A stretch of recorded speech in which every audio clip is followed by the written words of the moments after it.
ఈ భోజనాన్ని ఇచ్చి వాటర్ ఇచ్చి మా బజార్ అందరినీ ఆదుకున్న మీకు అందరికీ ఫౌండర్ గారికి చాలా చాలా థ్యాంక్ యూ అండి. ఈ బురదలో కూడా ఈ పిల్లలు మరి మేడమ్స్ సార్స్ వచ్చి మా అందరి కష్టాలు అడిగి తెలుసుకున్నారు సార్. మాకు ఇమ్మీడియట్లీ రిక్వైర్మెంట్ అలా దుప్పట్లు ఇవ్వండి సార్, దుప్పట్లు ఇవ్వండి. Request sir, thank you sir. Okay.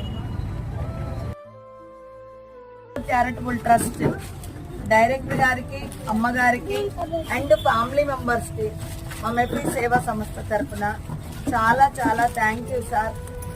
గత 2 వారాల క్రితము మా యొక్క జలగం నగర్ ప్రాంతము వరదలతో ముంచెత్తి అల్లకొల్లోలమైనటువంటి పరిస్థితులలో మేము వీడియోస్ కనుక నచ్చితే ఇలానే లైక్ చేయండి, షేర్ చేయండి, సబ్స్క్రైబ్ చేయండి. తప్పకుండా ఇంకొకరికి హెల్ప్ చేయండి. మా ట్రస్ట్కి సహాయం చేయండి. అందరికీ నమస్తే. తగ్గని సమయానికే కిషోర్ చారిటబుల్